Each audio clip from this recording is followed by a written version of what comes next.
24-40 में अपना भेटाई। का भौजी रेट बढ़ा दिल बड़ू का? लागत है भाई लोग डिमांड ज्यादा हो गई बा भौजी के। कितना लेता रू आजकल भौजी? समझ रहे हो? दिनों पर दिन बढ़ता महंगाई। अच्छा एगो बात बताओ कि ये डीजल पेट्रोल के दाम बढ़ गेला से रेट बढ़ा देलू हो, आकि तहार डिमांड बढ़ गइल बा रतिया के? बताओ कि अरे तुहे न कहत रहलू कुछ दिन पहले कहत रहलू कि 10 लेके किस लो 20 लेके मिस लो। 10 दे के किस लो 20 दे के मिस लो, अब 500,000 दे के मुंह में से चीख लो। कैसे कैसे लोग रहते हैं यार यहाँ पर। जब लेना दे 2000 इमालो बाबू मिले ना दोबारा। भाई लोग अब 500,000 में कुछ ना होई, अब सोच ला लोग। लेकिन एगो बात भौजी तू बतावा हो, रेटवा तो फिक्स बतावा कि कितना होई। पहले तो पता रहे लोग के, लेकिन अब कितना में होई बतावा। और साथे साथे एगो और बात बता दो कि ले में चूसे के कितना लेबू?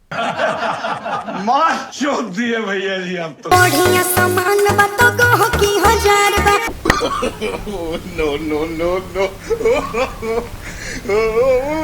भाई लोग हम कहे के चाहत रहनी हो कि भौजी के नया रेट तो जारी हो गइल बा।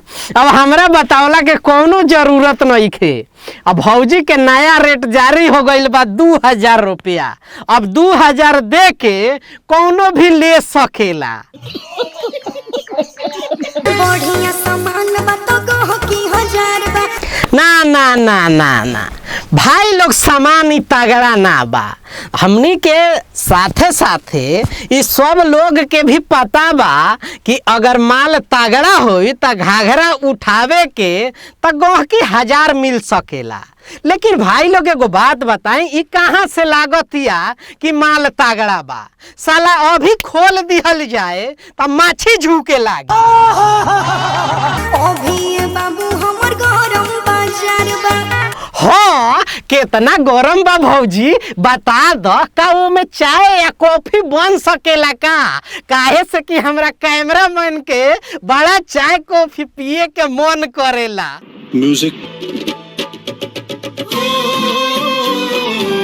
प्यार वाला चीज ना मिलेला बढ़िया रे। देखी भाई लोग अब एगो बात कहल चाहतानी, प्यार वाला चीज हो तो प्यार से लेहल करी लोग, बरियारी काहे करे नी मर दे।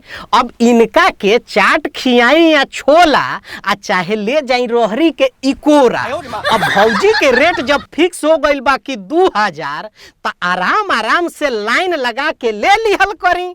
बात तो सही है। जब लेना दे 2000 इमाल बाबू मिले ना दोबारा। बाकी भाई लोग आज वीडियो हम यही जा खत्म करतानी। अब भौजी के लेत देत रही, जौन मर्जी करत रही। अब 2000 में ली या चाहे फ्री में ली, हम तो चलतानी। लेकिन भाई लोग ई कमेंट से फुल हो जाए के चाहिए। आ 10,000 के लाइक के टारगेट बा। जरूर रउआ लोग 10,000 लाइक के एकदम पूरा करी लोग। पहला वीडियो हम 500 के कहले रहनी, फुल हो गई। 1000 के कोई नहीं, फुल हो गई। अब 10,000 के बाद 10,000 के टारगेट बा। रउआ लोग लाइक करी, कमेंट करी। अब बाकी रउआ लोग के का सजेशन बा देत रही। लेकिन ये वीडियो सिर्फ इंटरटेनमेंट खातिर बा, दिल पर केहू लोग ना ले हम जा। मिलतानी फिर से। ओके बाय, टेक केयर, जय हिंद।